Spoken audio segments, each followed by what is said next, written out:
Good afternoon, I'm Olive Burrows and this is NTV at One. The Center for Multi-Party Democracy wants the chair of the Independent Electoral and Boundaries Commission to be selected by members of the commission and not the president. This is among several proposals that CMD has presented as it appeared before the Constitution Implementation Oversight Committee over the IEBC Amendment Bill 2019. Let's listen in for more details. We have 7, we want to amend it to be 5. Now, where it appears our problem is, and we are not coming out very clear because we need to assist one another.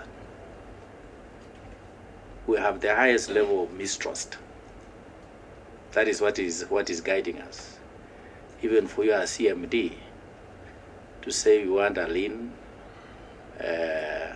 panel, you want the chairman not to be a lawyer, necessarily a lawyer. You want somebody with a master's. All this is out of mistrust. But if the level of trust, we can enhance it. That is what we need to really have a discourse around, because there is no single commission right from 1992 that has been accepted solidly by everybody. After elections, there is always a clamor that we need to dismantle, we need to constitute another one. After elections, all through,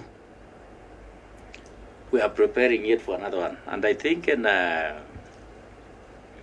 is the only time I would say we can have sober discussion, because we are starting 3 years before an election. So there's a lot of sobriety. And we need to bring our issues with a lot of clarity so that we avoid going into the same direction again after the next election. So the CMD delegation, I think, you seriously need to do more homework so that you can input to this process, because there are other stakeholders that we have had in discussions with, and I would say the level of preparedness was slightly higher. So you need to rework on your homework so that you bring your issues with a lot of clarity. Maybe you talked about the composition of the panelists, and you said that you want a reduced number.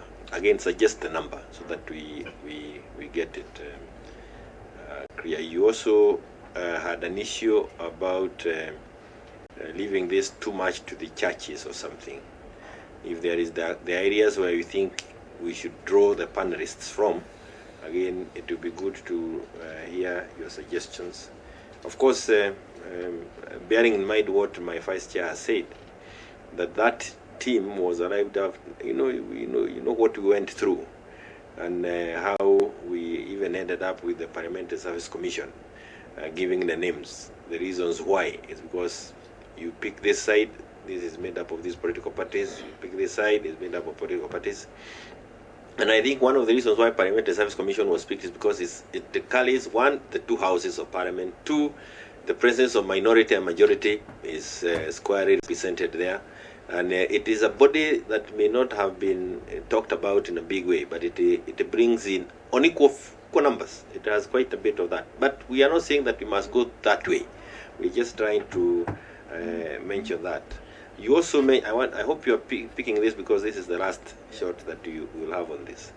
You see that we need to stagger. Again, an issue that we really spent time on as a committee. How can we stagger these members? And we ended up where we are. If you can give us some suggestions, that will be very useful. For your information, next week we are having the PPLC, Political Parties Liaison Committee. I'm sure we'll be able to hear their views on that. And finally is that when you say we need to do 2 years before elections, wonderful.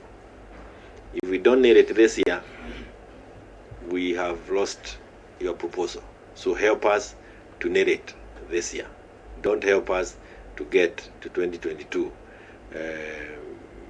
because that would be very dangerous for us. You can, and if you can, I know you can't, help us registrate on our level of suspicion of one another, mistrust, like my first has said. How can we build this? This is the main reason why we can't move many issues in this country. And I don't want to be here to put a case on behalf of IEBC. And I know we all had issues that we needed them to address differently. But one of the things that vindicates them is the number of petitions that were put before our judiciary and how many succeeded. Look at that ratio. That without, and figures don't lie. Look at that and then say. Ntaragwa Member of Parliament Jeremiah Kioni making his submissions as far as the IEBC Amendment Bill 2019 is concerned. The Ethics and Anti-Corruption Commission detectives spent several hours this morning questioning the Kisumu County Assembly Speaker Onyango Olo over alleged impropriety in the construction of the 4.2 billion shilling Lake Basin Development Authority Mall in Kisumu. EACC officers also raided houses belonging to Olo and various other suspects connected to the controversial mall in a search of what they described as crucial documents. Okukusa reports. The early morning raid was conducted both at Olo's Milimani house and another one located in Mamboleo Estate before the EACC officers headed to his county assembly offices. EACC spokesperson Yasin Amaro told NTV on phone that the detectives were looking for files and documents in relation to the ongoing investigation. Onyango Olo was the chairman of Lake Basin Development Authority before he became the Kisumu County Assembly Speaker. I was there for a year and a half. By the time I was leaving the Lake Basin Development Authority, not a coin had been paid, and the EACC had gotten in. Who authorized the payment if there were illegality? Who paid the billions if there were illegality? If there were criminal aspects, why was payment made when this matter was already under investigations? I do not say that these payments were illegal, but it should have just been wise to halt until the matter is investigated fully. Olo has maintained that the mall's construction conformed with the stipulated laws. And I've said this and I repeat, it is not about Onyango law, it is about our country. And it does not mean that I am guilty or innocent. Let them investigate. I maintain my innocence as at now, but I feel they have every right. If we want to change our country, we must allow the anti-corruption bodies to do their job and do it professionally. So that if we are culpable, we must carry our cross so that this country can start. Several officials, including a cabinet minister and former directors of Lake Basin Development Authority, have recorded statements with the EACC. In November last year, 9 former and current board members were interrogated following claims that the project costs may have been inflated by more than 33%. Okukusa, NTV. Security forces have been deployed to Mandera after 2 people were killed in a shootout between suspected Al-Shabaab militants and Kenyan forces. The attack took place Monday night in Dawaduba village, Lafey, close to the border with Somalia. 1 police reservist died and a militant also died in the shootout. Last month, the militants attacked Hariri Hosle village near Mandera town and stole food and other items. In April, 2 Canadian doctors were kidnapped from the town and are believed to be in Somalia.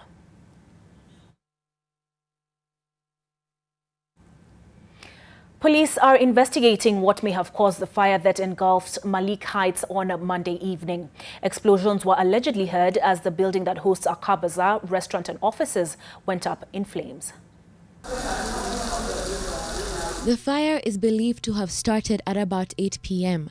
The Malik Heights complex is a relatively new building along Gong Road, and here firefighters and well-wishers worked together in a bid to put out a fire and salvage some of the vehicles parked at the complex.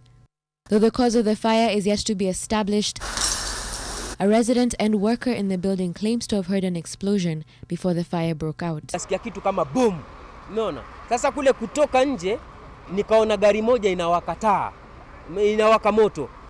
His witness account was cut short as he spoke to journalists. It remains unclear why he was pulled away and by who. The extent of the damage was also not immediately established, but preliminary reports indicate that it could spill into millions. About 80 to 100 luxury vehicles parked at the car bazaar were destroyed in the fire. Around 80 to 100, and they were all 4x4 brand new cars, Land Cruisers and Prados. They're all damaged, yeah. There's nothing to be left. The structural integrity of the building is still in question as police launch an investigation to find out what may have caused the fire. Anita Nkonge, NTV. The Kenya National Federation of Juakali Associations has welcomed the move by the Central Bank of Kenya to fulfill the requirements of the Constitution by issuing new 1,000 shilling denomination notes. The Federation believes that besides aligning with the dictates of the Constitution, the move will help tackle corruption. It cites corruption as a drag on Kenya's economy, pointing out that up to 30% of revenue collected from its members ends up being misappropriated. By eliminating the 1,000 shilling note, the government hopes to effectively tackle the challenge of illicit financial flows as well as counterfeits.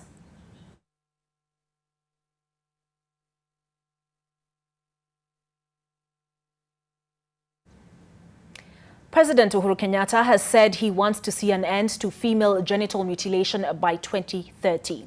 President Kenyatta was speaking to the Women Deliver Conference in Vancouver, Canada, and his official Twitter account quotes him as saying that he hopes to put an end to FGM.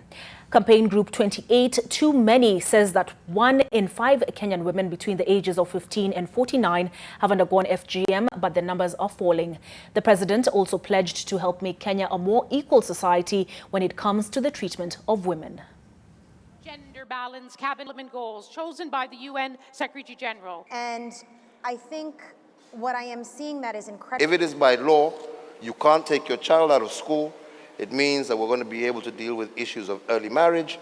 It means we're going to be able to show that these girls have an opportunity over and above just doing household chores at home and looking after their older and younger brothers.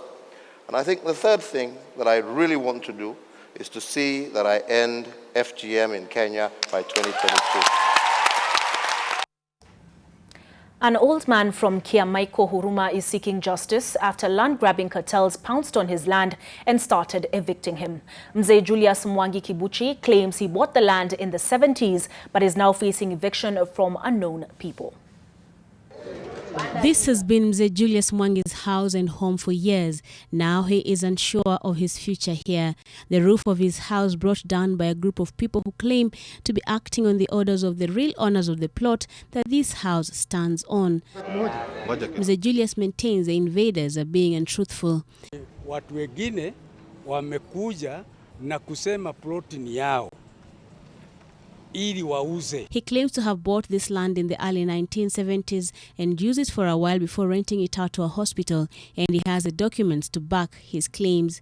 Sign agreement na akanipatia barua imeandikwa kwa City Council wa transfer hiyo plot kwa jina langu, na akanipatia document zote, hata malisiti ile alikuwa analipa City Council nayo, na allotment certificate ni akanipatia, hiyo yote ninayo. Hiyo plot nilijenga 1974. Nimekuwa nayo miaka 46. This is 46 years.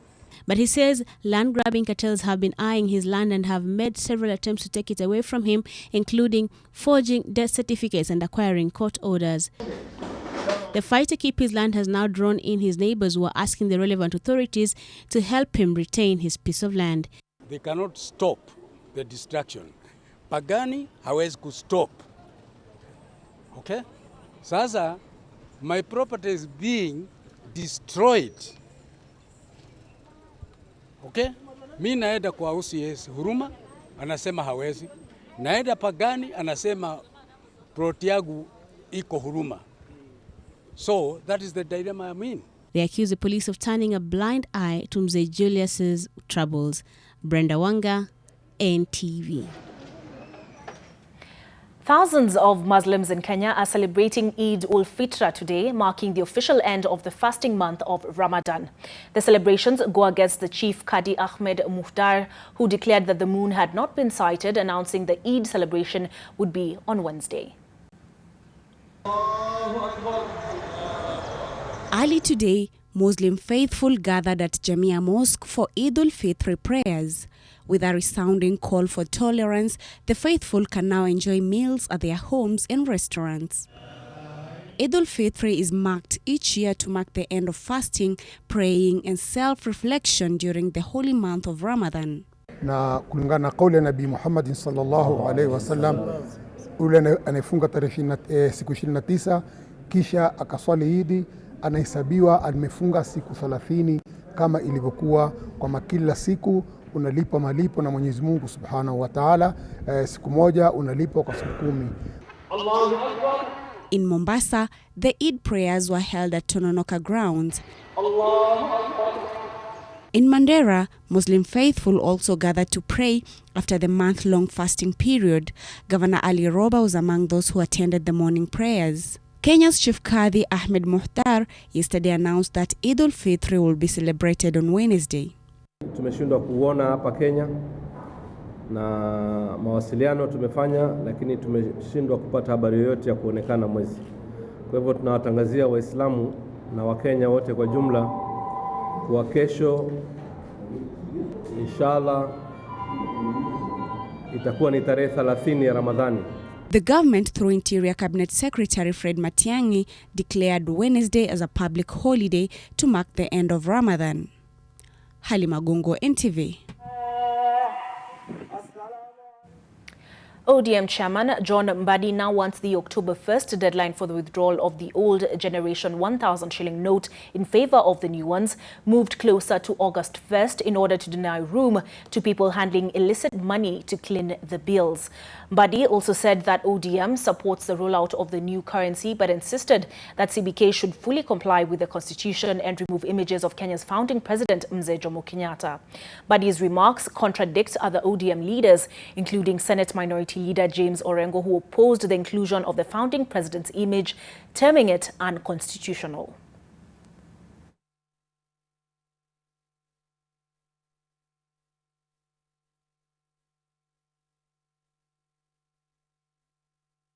We have agreed to ask the governor of the central bank to reconsider the date of 1st October, to reduce it to 1st of August, and we expect a gazette notice to be issued to that effect. It was not proper to have the portrait of the first president on our notes, but that is something that we have to balance with, and this is what the position of the party, that we balance that with 1, public interest, 2, economic considerations, because these notes have been printed. It is not correct to say that the party has called for a recall of those notes. A family in Kiambu is looking for a 2-year-old baby that disappeared alongside his mother last year. The mother was found at the Githunguri bus park injured, but the baby is still missing. Tears of joy and relief fell freely on the faces of family members. They reunited with their loved one after 2 long and distressing weeks. The woman, identified as Ruth Wangari, and a year-old baby went missing from their home in Githunguri 2 weeks ago. Nikaambiwa ati sistangu alitoka asubuhi na mapema. Madhe akaniambia alimuuliza ameenda wapi, akasema ameenda kupeleka mtoto nje ili alale kwa sababu alikuwa anamsubua. Kutoka hapo hawakuongea tena na madhe. Wangari was found on Monday with most part of her body injured and incoherent.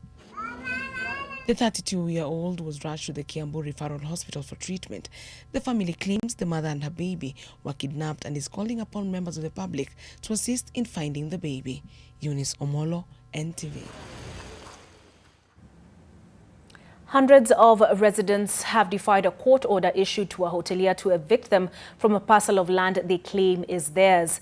The 187-acre piece of land in Diani in Kwale County has been a bone of contention between the leisure lodge and more than 700 people residing in the area.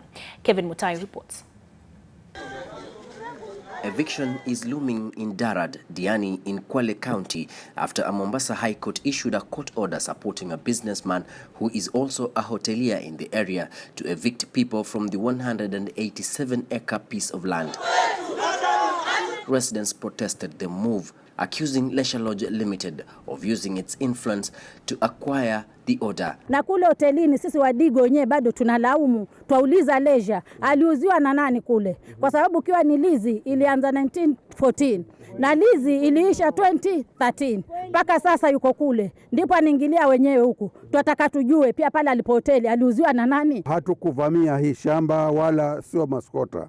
Hii ni makubaliano baada ya mwenye kampuni mwanzilishi na sisi hatukutaka hii shamba, bali wao ndio wamekuja wakaomba tuwape shamba letu wafanye golf course na wao wachukue watupe hili lao. Residents claim that the land in contention had a lease of 100 years and after it expired, they were given a title deed by the government after negotiating with the original owners of the Leisure Lodge Company. Mahakama hawakuja ground wakaangalia ni nini kweli kiko hapa ardhini, kiko hapa chini, kwa sababu kesi hizo nyingi za mashamba tunazijua. Sisi tuko hapa kihalali na tumeamua hatuwezi kutoka hapa, tutakaa hapa, tutadinda hapa kwa hali na mali, sisi tutakuwa Darad.